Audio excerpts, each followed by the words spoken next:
오늘은 말씀을 통해서 새 언약에 관해서 함께 말씀을 은혜를 나눌 텐데, 오늘 우리에게 주어지는 이 말씀이 우리에게 굉장히 중요한 유익이 될 겁니다. 한 가지 중요한 유익이 무엇인가 하면, 여러분, 우리가 항상 그 영적인 은혜가 풍족할 수는 없어요. 그죠? 때로는 그 영적인 침체를 맞이하게 되기도 하고, 때로는 우리가 열심히 기도하고 예배하고 하나님의 은혜로 충만하게 우리의 삶이 채워져 있음에도 불구하고 우리의 삶 속에 제가 기도했듯 기적이 일어나지 않는 거예요. 여러분, 은혜는 고난을 넘어서게 하고, 믿음은 하나님의 기적을 기대하게 만든다 그랬잖아요. 그런데 그 믿음이라고 하는 것이 하나님의 역사고 하나님의 임재고 하나님의 일하시는 은혜의 손길이 우리의 삶 속에 펼쳐지는 것인데, 왜 그렇게 우리의 삶 속에 그 하나님의 은혜의 임재가 펼쳐지지 않을까?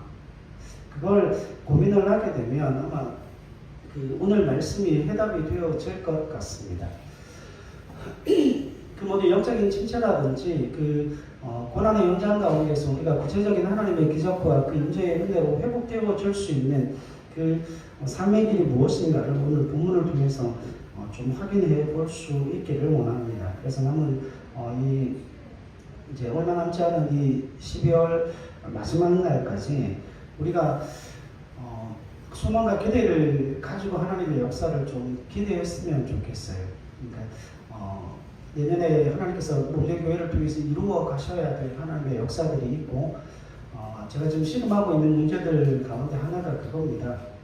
기도의 응답을 받으면 그 삶의 역사가 이루어진다는 거예요. 그러니까 제가 하나님으로부터 구하는 은혜가 그겁니다. 내게 주신 그 은혜가 있죠. 우리에게 주시는 은혜가 있죠. 그렇죠?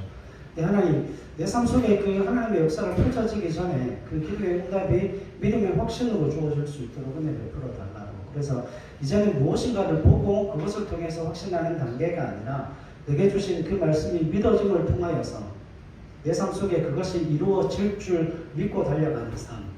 그러니까 한 발자국 더 가는 거죠. 그죠? 우리가 기도하면서 우리가 기도했던 내용들이 우리의 삶의 현장 속에 이루어져서 그것을 우리가 그동안 믿음으로 가졌지만, 이제는 좀 더 나가보자는 거죠. 좀 더 나가보자는 것.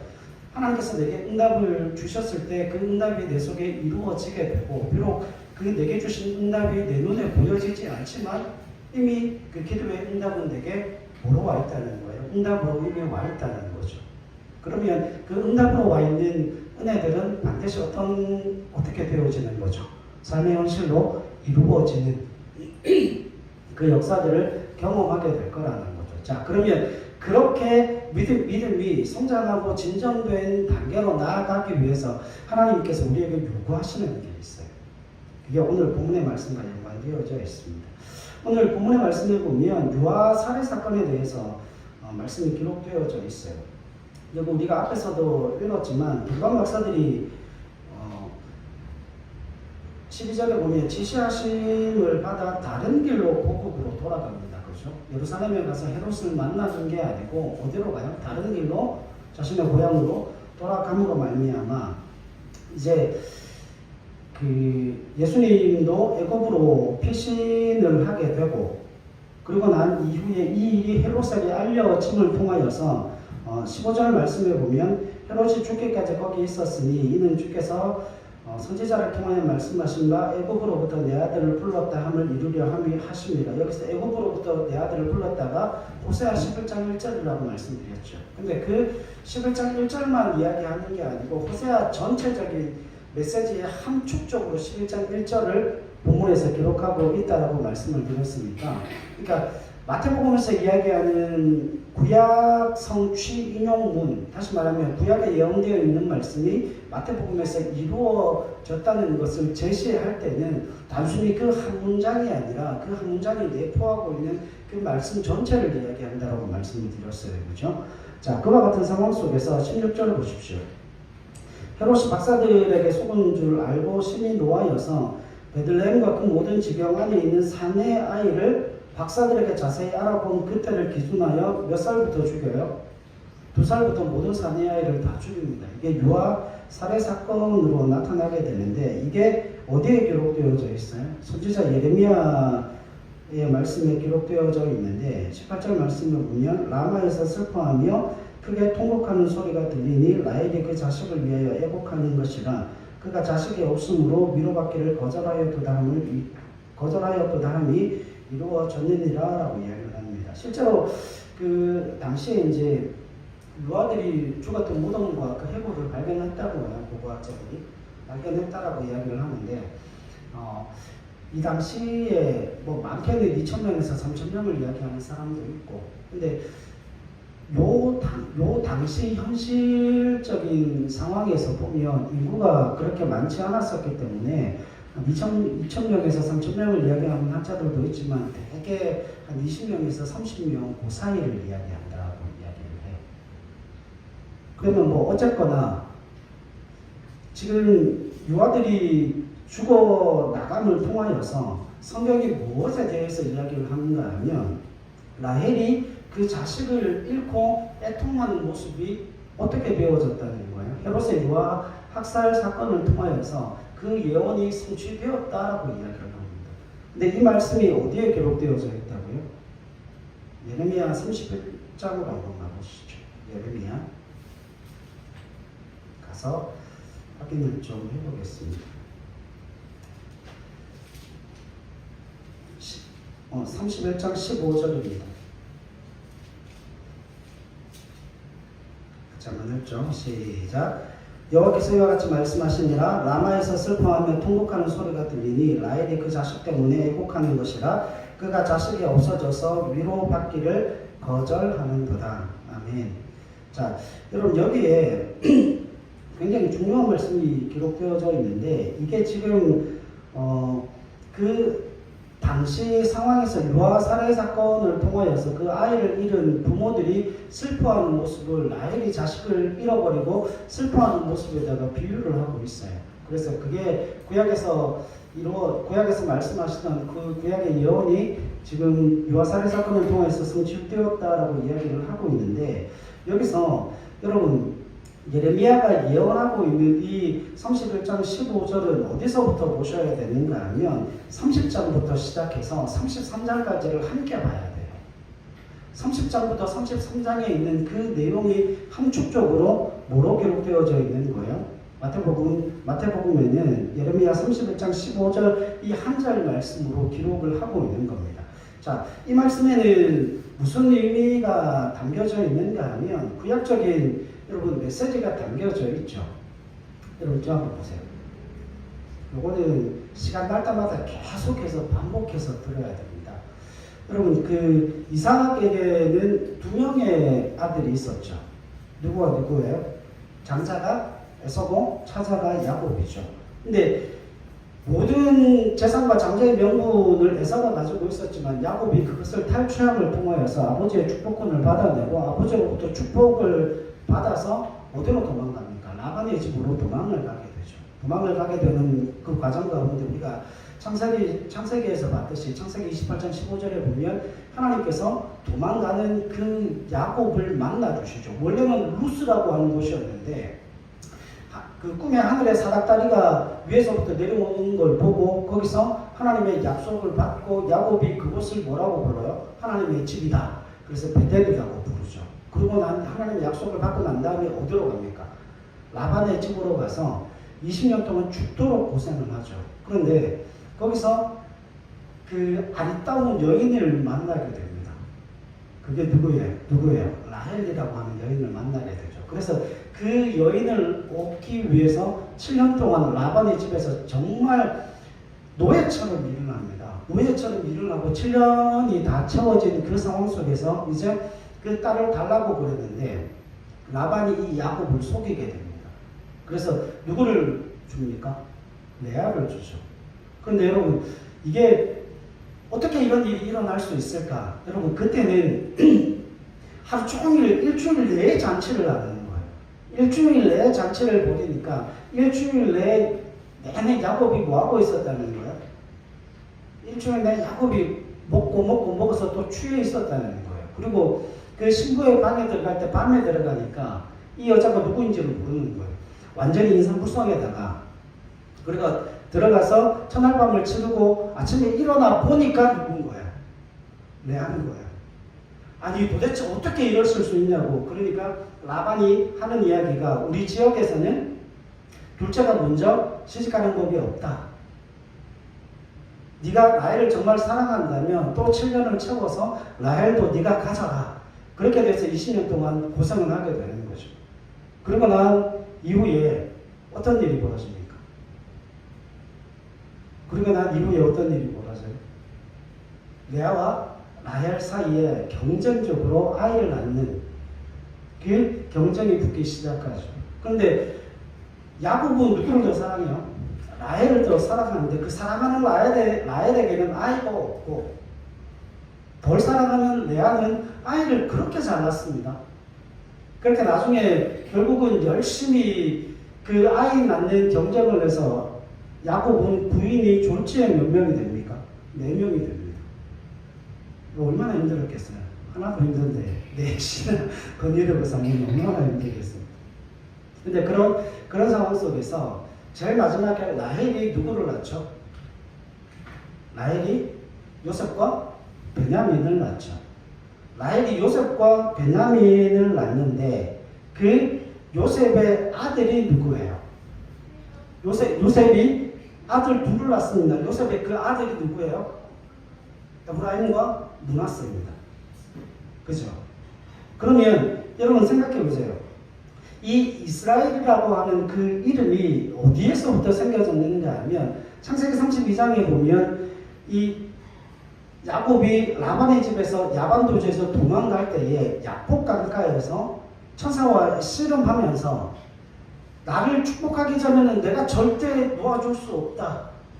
그건 무슨 이야기예요? 나를 살려달라는 거죠. 내게 힘도 없고 내게 능력도 없고 나는 이제 당신 아니면 나는 살아갈 방법이 전무하다는 그 사실을 인정하고 죽기까지 누구를 붙들어요? 그 천사를 붙듭니다.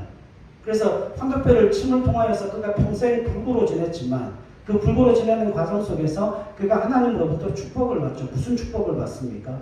내 이름이 이제부터는 야곱이 아니라 네 이름을 뭘로 바꾸어라? 너는 이스라엘이 될 것이다. 이스라엘은 뭐예요? 하나님과 겨루어 이긴 자.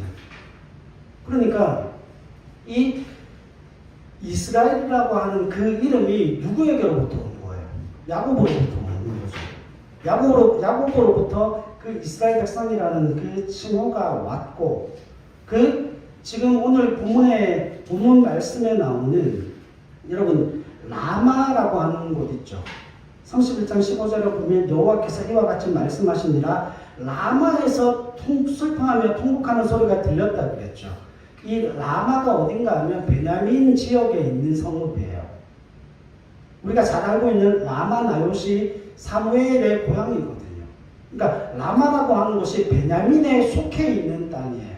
그러니까 이 베냐민은 누굽니까? 요셉과 베냐민은 라헬의 아들들이에요. 라헬의 아들들이고 라헬이 그 자식 때문에 애곡하는 것이라 그가 자식이 없어져서 위로받기를 거절했다라고 이야기를 하잖아요.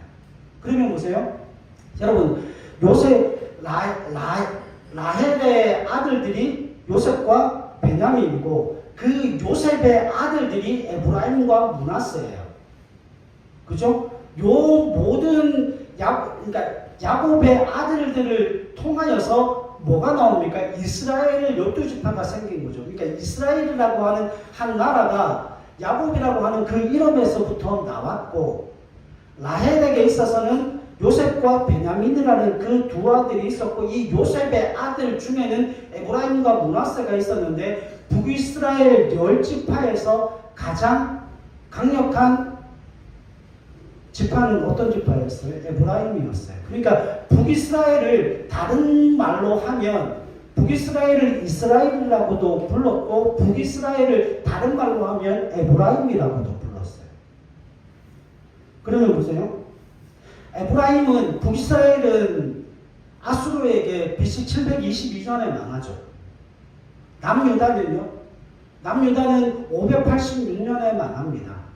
그런데 여기에서 보면 이 예레미야 선지자가 언제적 선지자인가 하면 BC 627년부터 시작해서 580년까지 사역을 해요. 애굽에 내려가서 죽임을 당하는데, 그러면 627년부터 580년까지 사역을 했기 때문에 이 예레미야는 북이스라엘이 멸망한 이후에 하나님의 선지자로 부름을 받고 남유다 백성들에게 뭐라고 지금 하나님의 말씀을 증거하는가 하면, 너희가 바벨론의 포로로 잡혀가라. 그러니까는 뭘 하는 거야? 국가적인 배신자가 되어지는 거죠. 왜냐하면 바벨론이 쳐들어오는 그 상황 속에서 바벨론에 항복하여 포로로 잡혀가라는 거예요. 그런데 이스라엘 백성들은 바벨론의 포로로 잡혀갈 마음이 전혀 없어요. 그래서 누구에게 도움을 요청하는가 하면 애굽에다가 도움을 요청합니다. 결국 이 예레미야도 그 이스라엘 백성들에게 끌려서 어디로 가게 돼요? 애굽으로 내려가게 되는 일들이 일어나게 됩니다. 자, 그렇다면 여러분 그와 같은 상황 속에서 북이스라엘이 멸망했죠. 아수르에 멸망했다는 건 누가 없어졌다는 거예요? 라헬의 손자죠. 그러니까 라헬의 손자 라헬의 아들이 요셉이고 요셉의 아들이 에브라임과 므낫세니까 그 라헬의 아들인 에브라임이 사라진 거예요. 없어진 거예요. 잡혀간 거예요. 그리고 남유다는 또 586년에 바벨론의 포로로 잡혀가니까, 그러니까 지금 북이스라엘은 아수르의 멸망을 당하고 남유다는 어디에 멸망을 당합니까? 바벨론에 멸망을 당해서 70년 포로로 잡혀가니까 라헬이 지금 뭐라는 거예요? 라헬이 그 자식 때문에 애곡하는 것이다. 그가 자식이 없어져서 위로받기를 거절하였도다. 라헬의 모든 자식들, 다시 말하면 이스라엘이 없어져 버린 거죠. 그러니까 뭐 하는 거예요? 슬퍼하고 애통할 수밖에 없는 상황이라고 하는 거죠. 그러니까 역사적인 상황이 그런 거예요. 근데 문제는 뭐냐면, 여러분 제가 누누이 말씀을 드리지만, 문제는 이 15절 한 절이 문제가 아니라, 지금 마태복음에서는 예레미야 31장 15절을 한 절로 묶어내고 있고 그 한 절 안에 모든 역사를 함축해서 다 기록하고 있죠. 그런데 어디를 봐야 된다고요? 30장부터 33장을 한꺼번에 그 15절 안에 요약을 시켜놓은 거예요. 다시 말하면 이스라엘이 왜 하나님 앞에 범죄하는 거예요? 이스라엘이 왜 아수르에 멸망하고 왜 이스라엘이 남유다가 바벨론의 포로로 왜 잡혀간 겁니까? 이유가 뭐였어요? 여러분, 그들은 하나님이 선택한 선맨이고 애굽의 10가지 재앙을 통하여서 하나님께서 그 시대에 지상 최고의 강대국이 그 애굽을 꺾고 그들을 구원하신 민족이에요. 홍해를 갈라서 마른 땅을 걷게 하시고 40년 동안 구름 기둥과 불 기둥으로 그들의 삶을 지켜주셨고, 여러분 사막에 강을 내셨어요.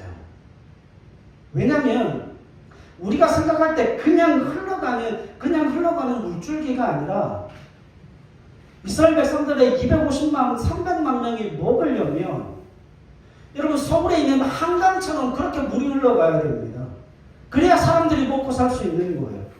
그러면 그 40년 동안 하나님께서 이스라엘 백성들에게 무슨 일을 하시는 거예요? 바위 위에서 물을 내시는데 그냥 쫄쫄쫄쫄 흘러나오는 야수토의 그런 물이 아니라 그 바위가 쪼개지고 그 쪼개진 바위로부터 물이 흘러나왔는데 한강의 물처럼 그렇게 물이 흘러가는 역사를 40년을 경험한 겁니다. 만나봐 메추라기를 먹었죠. 그리고 주위에서 오는 모든 대적들을 누가 막아주십니까? 하나님이 막아주신 거예요. 여러분, 그들이 그런 놀라운 역사와 그런 놀라운 하나님의 인자를 경험하고서도 그들이 뭐 하는 거예요? 하나님을 배반하고 하나님을 떠나가는 겁니다. 그래서 그들이 그 멸망을 자초하게 되었고, 그 자초한 멸망을 통하여서 이스라엘 백성들이 어떻게 되어진 거죠? 사라지게 된 겁니다. 멸망을 당하게 된 겁니다. 자, 그런데 16절로 18절 말씀 보세요. 16절로 18절 같이 읽읍시다. 시작. 여호와께서 이와 같이 말씀하십니다. 내 울음소리와 내 눈물을 멈추어라. 내 입에 삭슬을 받을 것은즉 그들이 그의 대적의 땅에서 돌아오리라. 여호와의 말씀이니라. 너의 장래에 소망이 있을 것이라. 너의 자녀가 자기들의 지경으로 돌아오리라. 여호와의 말씀이니라. 에브라임이 스스로 탄식함을 내가 분명히 들었노니 주께서 나를 징벌하시매 멍에에 익숙하지 못한 송아지 같은 내가 징벌을 받았나이다. 주는 나의 하나님 여호와이시니 나를 이끌어 돌이키소서. 그리하시면 내가 돌아오겠나이다. 아멘. 지금 이 이야기가 무슨 이야기인가 하면 라헬이 지금 자신의 자식들을 잃어버림으로 말미암아 눈물 짓고 있어요. 슬픔과 애통이 극에 달해서 그 고통 속에서 그 어떤 것도 감당할 수 없고 그 어떤 것도 행할 수 없을 만큼 소망이 끊어지고 절망과 좌절과 낙심 가운데 머물러 있다라고 하는 거죠. 그러나 그럼에도 불구하고 하나님이 뭐라고 말씀하십니까? 하나님이 내 눈물을 멈추게 해주고 내 일에 삭슬 받게 될 것이며 대적의 땅에서 내 아들들이 돌아오게 될 것을 말씀하고 있습니다. 자, 이게 왜 이와 같은 일들이 가능한가 하면 여러분 지금 에브라임과 남유다에게 북이스라엘과 남유다에게 임한 그 하나님의 심판과 징계는 그들을 소멸시키겠다는 게 아니죠. 그들을 소멸시키겠다는 게 아니라 그들의 정한 날이 되고 정한 때가 되고 그들의 죄악의 날이 다 차게 되면 그 형벌의 날이 지나가게 되면 그들을 다시금 뭐 하시겠다는 거예요? 회복시키고 살리시겠다는 겁니다. 그러면 여러분 여기에서 물어야죠. 여기서 한 가지 물어야 되는 게 뭔가 하면 라헬의 자식들이 다 끌려갔잖아요. 라헬의 자식들이 없어졌다라고 하는 것, 그들이 포로로 다 끌려가고 죽임을 당했다는 그 이야기를 담고 있는데 그럼에도 불구하고 하나님은 그들을 다시금 회복시켜 줄 것이라고 하는 그 약속을 하고 있습니다. 그러면 그 회복이 어떻게 일어날까요? 여러분 그 회복이 어떻게 일어날까요? 이스라엘 백성들이 바벨론의 포로로 잡혀가 있다라고 해서 하나님께서 그들에게 주어진 약속이 없어집니까? 그들에게 주어진 약속은 유효하죠. 그런데 하나님이 전혀 다른 이야기를 하셔요. 하나님이 전혀 다른 이야기를 하셔요. 그럼 31절 말씀 한번 보세요. 31절. 우리 27절부터 먼저 하고 하십시다. 27절로 30절 시작. 여호와의 말씀이니라. 보라 내가 사람의 씨와 짐승의 씨를 이스라엘 집과 유다 집에 뿌릴 날이 이르리니 깨어서 그들을 뿌리 뽑으며 무너뜨리며 존독하며 멸망시키며 괴롭게 하던 것과 같이 내가 깨어서 그들을 세우며 심으리라.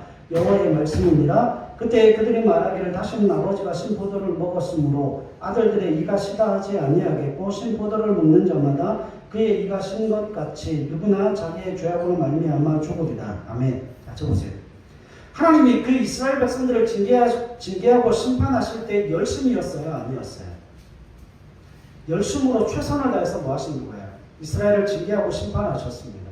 그런데 하나님의 그 열심과 그 심판의 최선을 다함이 이제는 무엇으로 나타나는가 하면 28절에 깨어서 그들을 뿌리 뽑으며 무너뜨리며 전복하며 멸망시키며 괴롭게 하던 것과 같이 내가 깨어서 그들을 세우며 심으리라.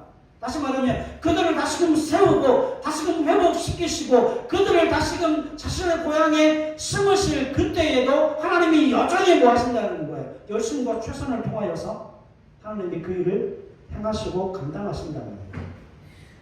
자, 그러면 여기서 우리가 한 가지 질문이 나옵니다. 왜? 그걸 어떻게 감당하실 겁니까? 하나님 그 일을 어떻게 이루실 겁니까? 그 일이 31장 31절에 있어요.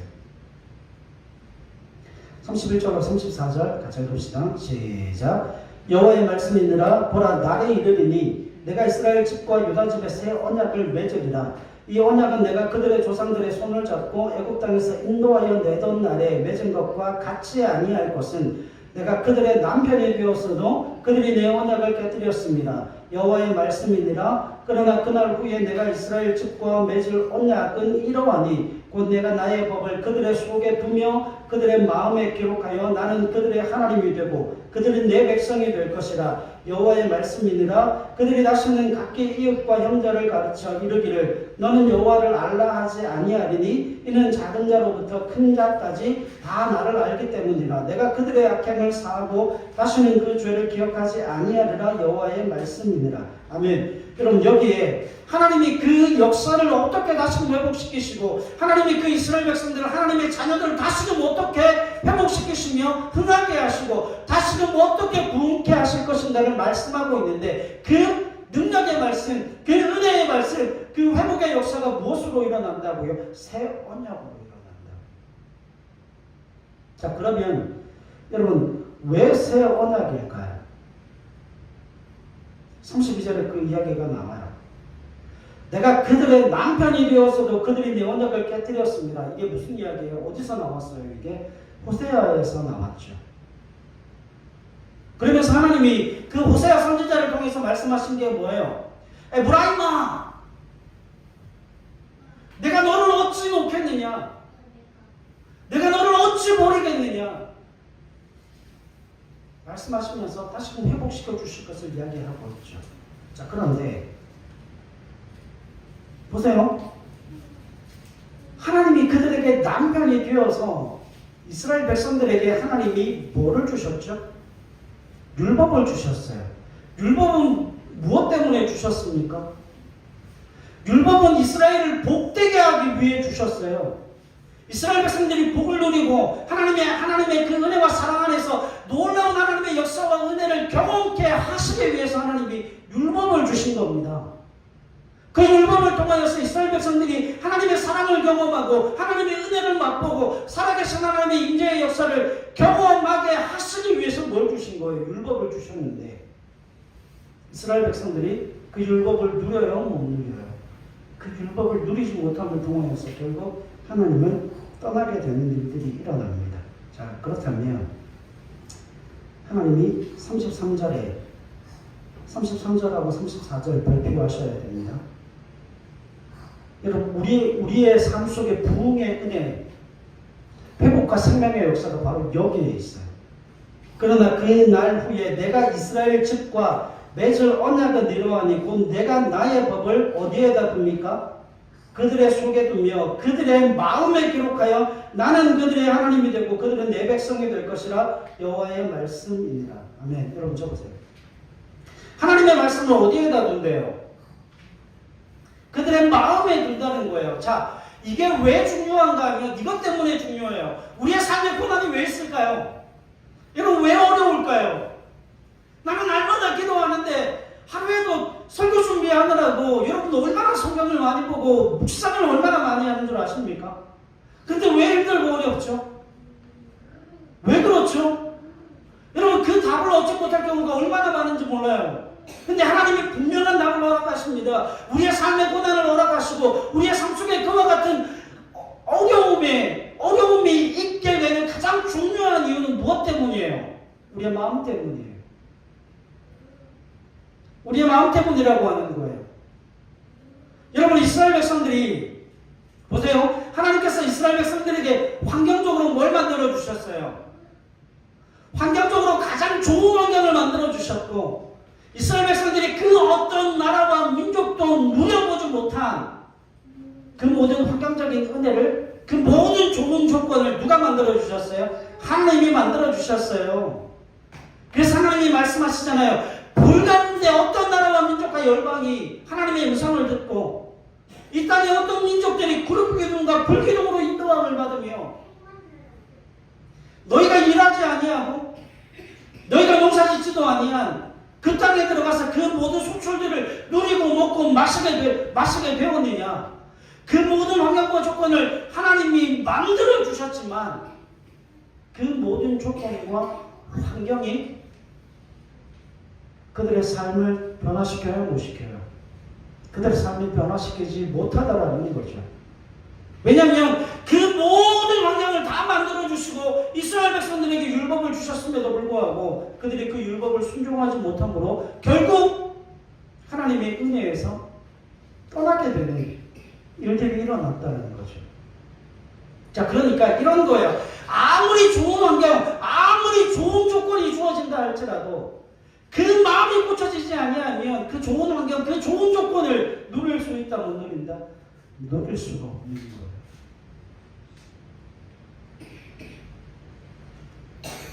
사랑하는 여러분, 우리가 죄를 지어 죄인이 되는 겁니까? 죄인으로 태어나서 죄인이 되는 겁니까?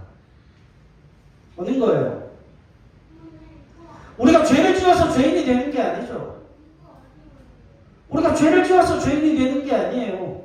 우리는 죄인으로 태어나서 뭐를 먹고 마시는 사람이에요? 죄를 먹고 마시는 사람이에요.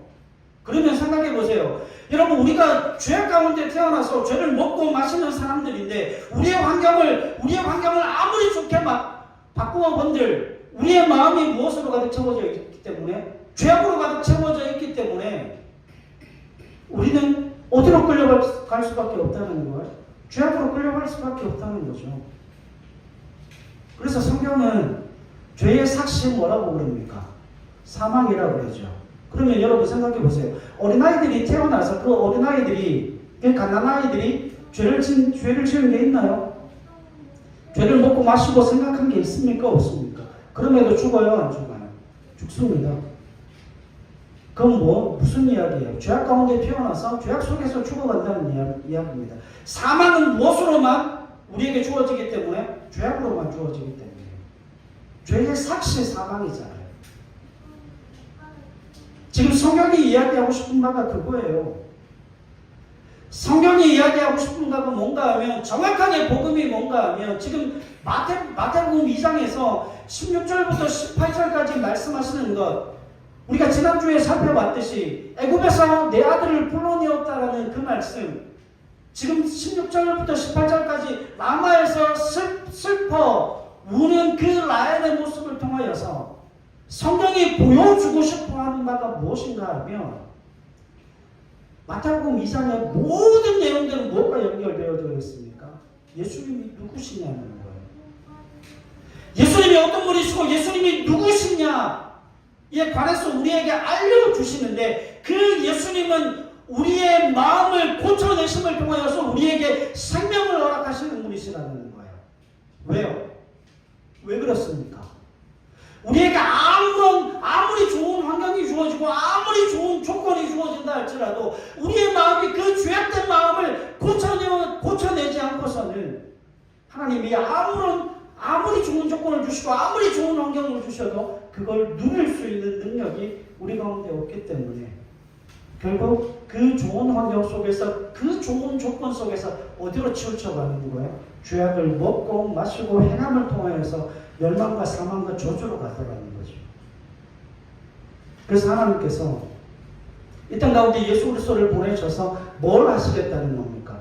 우리의 환경을 바꾸어 내시겠다는 겁니까? 우리의 조건을 바꾸어 내시겠다는 겁니까? 아니에요. 우리의 환경과 조건은 어떠한 환경과 조건이 주어지던 그 좋은 조건과 환경이 주어진다 할지라도 우리의 마음을 고쳐내지 못하시면, 우리의 마음이 고쳐지지 아니하면, 우리의 마음이 그 죄악에서 구원함을 받지 못하면 그 환경과 조건을 누릴 수 있는 은혜가 우리에게 없기 때문에 결국 사망과 멸망과 저주로 이르러 갈 수밖에 없다는 거죠. 주님이 왜 오셨습니까? 우리의 죄악된 그 마음, 우리의 죄악된 그 심령을 고쳐내시기 위해서 이 땅 가운데 오셨다는 거예요. 그 라헬의 슬픔은 무슨 슬픔이에요? 자녀들이 다 잡혀갔잖아요. 어디에 잡혀가는 거예요? 자녀들을 다 잃어버렸잖아요. 자식들이 다 없어졌잖아요. 어떻게 되어진 겁니까? 사망으로 갔다는 거예요. 멸망으로 갔다는 거예요. 저주로 갔다는 거예요. 죄악의 노예로 잡혀져 있다는 거예요. 그 속에서 주님이 오셔서 뭘 하시는 겁니까? 라헬의 눈물을 닦아주시고 그 절망과 좌절 속에서 내가 너희를 회복시키고 내가 너희를 살려주겠다. 내가 너희의 마음을 고치고 그 상한 마음과 통해하는 마음 가운데 하나님의 은혜를 부어주심으로 말미암아 그 죄악 가운데 있는 영혼들을 건져 구원하시겠다는 거죠. 그래서 예수님께서 이 땅 가운데 오신 가장 중요한 목적이 뭡니까? 새 언약을 이루기 위해 오셨어요. 그 새 언약이라고 하는 것은 우리에게 주어진 환경과 조건이 아니고 그 주어진 조건과 환경을 누릴 수 있게 하는 죄악된 마음을 뭐 하시기 위해서요? 고쳐내기 위해서 오셨다. 사랑하는 여러분, 이게 우리에게 있어 얼마나 중요한지 몰라요. 보세요.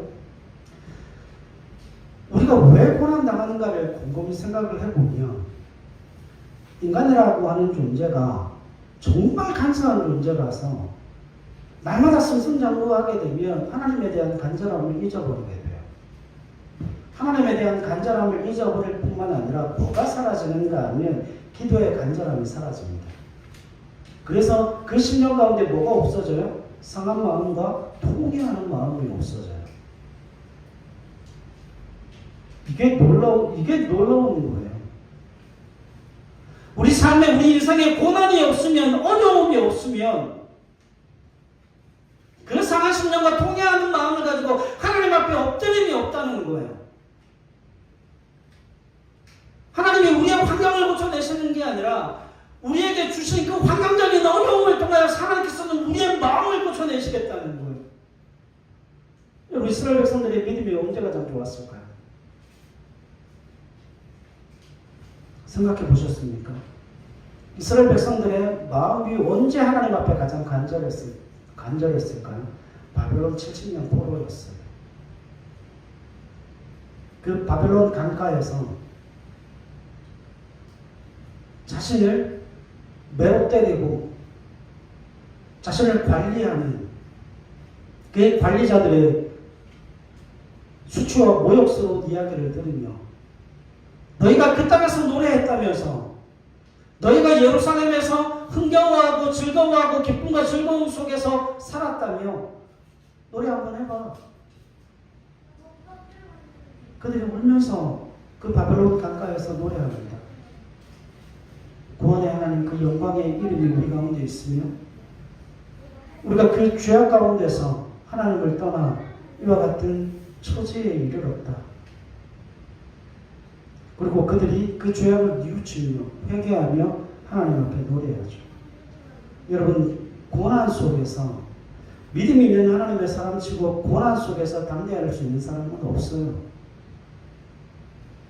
고난 속에서는 누구나 하나님을 찾게 되고 하나님을 부르짖게 되는 겁니다. 하나님이 그걸 원하시는 겁니다. 여러분, 저는 정말 그랬으면 좋겠어요. 부유함 가운데, 풍성함 가운데 권력과 힘과 능력을 소유하고 지닌 그 삶 속에서 그 환경과 조건 속에서 상한 심령과 통회하는 마음으로 하나님 앞에 나갔으면 좋겠지만 사람은 그런 존재가 아니라는 겁니다.